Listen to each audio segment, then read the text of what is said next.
Hello students and welcome back to my YouTube channel. This side Gaurangi Pundir. I hope you have started preparing for CUET UG and you are following my playlist.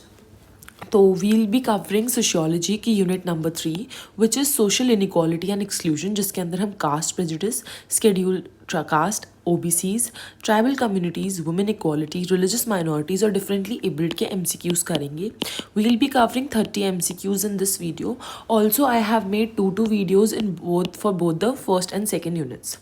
I know some students are having problem regarding the deleted chapters. So as soon as the first 4 units of the first book is completed, after that I will be uploading the full explanation of deleted chapters.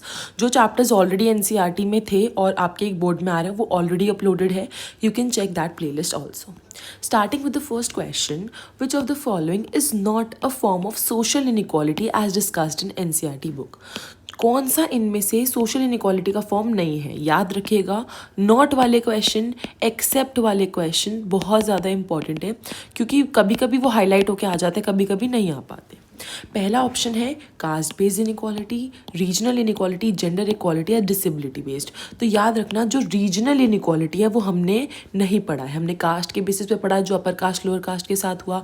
जो pollution और purity का तुम्हारा hierarchical difference था हमने वो पढ़ा. हमने ये भी पढ़ा कि जेंडर पे मेन और वुमेन को इक्वल वेजेस नहीं. हमने डिफरेंटली एबल के साथ जो डिसेबल्ड के साथ प्रॉब्लम हो रही थी हमने वो भी पढ़ी. लेकिन हमने ये नहीं पढ़ा कि एक रीजन की ज़्यादा डेवलपमेंट हो रही है या दूसरे रीजन की कम हो रही है. सोशल एक्सक्लूजन क्या है? What is meant by social exclusion as described in NCERT? A. Denial of equal education. B. Systematic denial of resources, opportunities, rights. Migration due to poverty or competition in job market. So the correct option is option number B. Why? क्योंकि जो resources थी, जो capital था वो unequally divided था. और अगर किसी को capital equally, social capital, economic capital नहीं मिलेगा तो उसी को ही हम सोशली एक्सक्लूडेड बोलते हैं. Third question, this is a previous year question, ये पहले भी पेपर में आया हुआ है. Which article of the Indian constitution prohibits discrimination based on caste? So it's article 17. You have to learn this article. ये डिस्क्रिमिनेशन को रोकता है. Next question, which group is constitutionally recognized and given affirmative action benefits due to historical disadvantage? Affirmative action क्या होता है? आपका जो हम रिजर्वेशन देते हैं, तो जनरल कैटेगरी को रिजर्वेशन नहीं मिलता है, एसटीज को मिलता है, अर्बन एलिट्स को नहीं मिलता है, नन ऑफ द अबव नहीं होगा. तो अगर यहाँ पे एससी, एसटी या फिर ओबीसीज में से कोई भी ऑप्शन होगा तो आपको उसको टिक करके आना है. अफर्मेटिव एक्शन यानी कि reservation given by the constitution to these groups. Next question, untouchability abolish हो गई थी और प्रैक्टिस फॉरबिडन हो गई थी. In which article? Article number 17C. These are the both the articles that prohibits discrimination based on caste. Next question, which social reformer worked extensively for the rights of Dalits? Dalits के लिए कौन लड़े थे? Raja Ram Mohan Roy, B.R. Ambedkar, Mahatma Gandhi, Jawaharlal Nehru. So the correct option is B.R. Ambedkar. The term Dalit refers to upper caste groups, dominant caste groups, oppressed and marginalized caste और urban middle class. So obviously A, B और D को हम strike off कर देंगे. Directly easy question था, oppressed और marginalized caste को ही हम दलित बोलते हैं. Which constitutional provision enables the government to make special provisions for the advancement of any social and educationally backward classes? तो कौन सा ऐसा प्रोविजन है जिसकी वजह से जो गवर्नमेंट है इन लोगों के लिए कोई भी एक्शन ले सकती है? So it is article 15 clause 4. Tribal communities are often marginalize. ये जो ट्राइबल कम्युनिटीज़ हैं ये मार्जिनलाइज क्यों हैं? क्योंकि इनके पास मॉडर्न एक्सेस है जॉब के लिए, इनके हिस्टोरिकल प्रिविलेज है, दे कंट्रोल द इंडस्ट्रीज और their geographical isolation and exploitation. So the answer is C. एक और क्वेश्चन जो बहुत बार पूछा जाता है कि जितने भी ट्राइब्स हैं उनका हेट्रेड किसके लिए है? So there hatred is towards dikus. Dikus को हम क्या बोलते हैं? मिडल मैन भी जिनको बोला जाता है. Which forest-based community is mentioned in NCERT as example of being displaced due to development project? Gonds एक ऐसा ट्राइबल कम्युनिटी है जो सबसे ज़्यादा फॉरेस्ट बेस्ड कम्युनिटी है और इनको डिस्प्लेस बहुत ज़्यादा ये होते हैं due to the development made on the name of national development. जब डैम्स बनाते हैं तो इनको आप डिस्प्लेस कर देते हैं, जिस डिस्प्लेसमेंट की वजह से ये माइनॉरिटी में आ जाते हैं. साथ ही साथ इनकी लाइवलीहुड भी छीन जाती है, तो लाइवलीहुड छीनी जाएगी तो ये पावर्टी में आ जाएंगे. एंड ऑल्सो माइनॉरिटी की वजह से इनका जो कल्चर है वो भी लॉस में आ जाता है, loss of culture. Which term describes the unfair treatment or assumption about the people based on their caste? Directly caste discrimination का मतलब ये होता है कि आप किसी को पहले ही अज्यूम कर रहे हो on the basis of their caste कि ये क्या है, दे आर डिसएडवांटेज, आप इनके साथ अनफेयर ट्रीटमेंट कर रहे हो. विच ऑफ द फॉलोइंग की is the key cause of marginalisation among women. याद रखिएगा अमंग वुमेन पूछा गया है. तो क्या इक्वल जॉब अपॉर्चुनिटीज़ मिलती है, social norm and gender role की वजह से, हायर लिटरेसी रेट और political dominance. So the correct option is option number B, because social norm और जेंडर रोल्स की वजह से इनको मार्जिनलाइजेशन फील करनी पड़ती है. जो वुमेन मूवमेंट हुआ था इंडिया के अंदर वो क्या फोकस कर रहा था, रिलीजियस राइट्स को नहीं, इकोनॉमिक लिबरेशन नहीं, education, legal reforms and gender equality या पॉलिटिकल पार्टीज. सो ऑब्वियस ही बात है जब हम वुमेन मूवमेंट की बात कर रहे हैं तो हम इक्वल राइट्स की बात कर रहे हैं.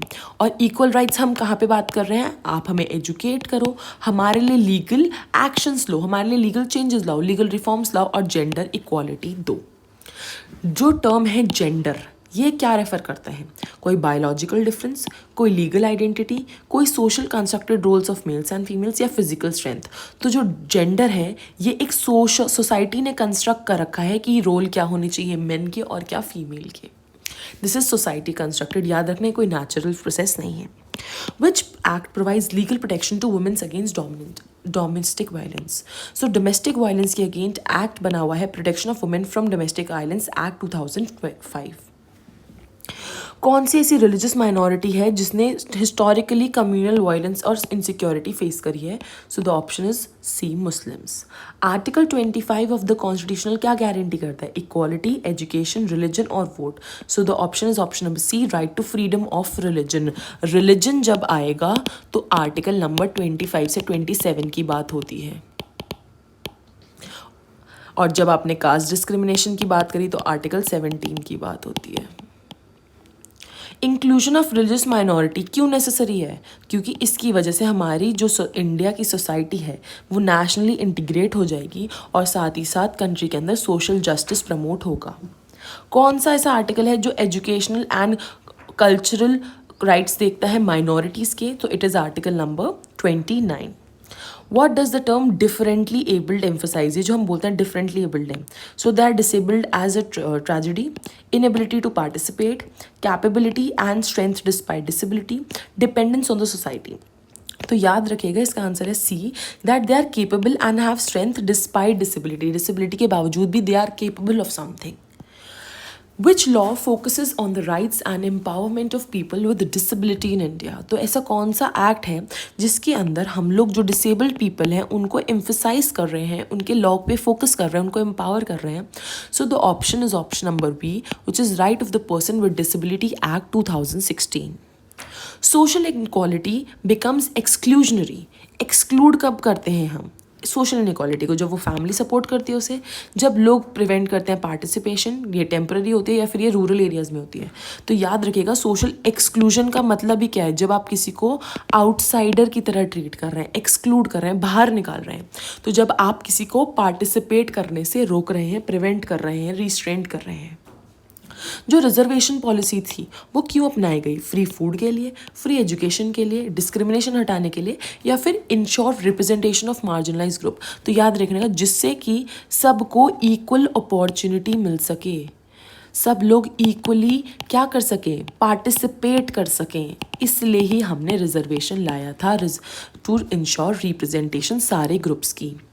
मार्जिनलाइजेशन का मतलब क्या है सोशियोलॉजी के कंटेक्स्ट में, प्रायोरिटी देना, promote equality, none of these, या फिर keeping a group away from power and resources. तो याद रखना मार्जिनलाइज्ड वो लोग होते हैं जिनको हम किसी पावर, रिसोर्सेज या किसी भी कैपिटल के अगेंस्ट में उनको दूर रख रहे हैं, they are keeping away. Next question, जो ट्राइबल कम्युनिटीज़ हैं उनको किससे लिंक करा जाता है? So we know tribal communities को हम लिंक करते हैं फॉरेस्ट और नेचुरल रिसोर्सेज से, क्योंकि ये रहते भी वहीं हैं and they are the natural inhabitants of the forest. Which sector mostly exclude differently able due to lack of facility? तो याद रखना एम्प्लॉयमेंट और ट्रांसपोर्टेशन जो सेक्टर होता है वहाँ पे लोगों को लैक ऑफ फैसिलिटी की वजह से डिफरेंटली एबल्ड को एक्सक्लूड करा जाता है, हटाया जाता है. एनसीईआरटी मेंशन करता है रिलीजियस माइनॉरिटीज़ को क्या फील होता है? उनको फील होता है मार्जिनलाइज्ड और इनसिक्योर।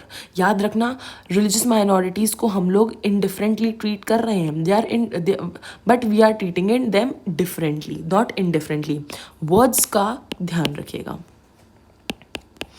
सोशल रिफॉर्मर मूवमेंट में इंडिया को कैसे हेल्प करा? Promoting caste divisions, justifying inequality, fighting discrimination और इन्फोर्सिंग अनटचेबिलिटी। तो याद रखना, अनटचेबिलिटी को हटाया गया था, इनइक्वालिटी को जस्टिफाई नहीं करा था, और कास्ट डिविजन तो पहले से ही थे। So the correct option is option number C, यानी कि हम लोग उन लोगों को बताया था कि भाई एक्सक्लूजन से लड़ें, अगर आपके साथ डिस्क्रिमिनेशन हो रहा है तो आप ऑप्रेस ना होइए। Question number 29. Differently abled people often face discrimination due to their personal behavior, their poor communication, overqualification या lack of accessibility and stereotypes. So answer is option number C. उनके पास इतनी accessibility नहीं होती कि वो किसी से बात कर पाए और उनको discrimination feel होता है.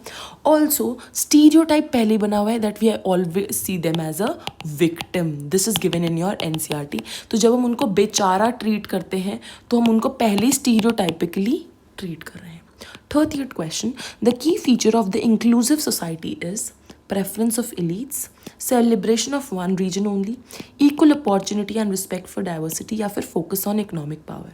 तो इसका जो आंसर है आप मुझे कमेंट सेक्शन में बताइए what is the correct answer, और जो भी सही आंसर देगा I will pin that answer. So that was all for today's video. अगर आपको इस वीडियो की PDF चाहिए so you can join this Telegram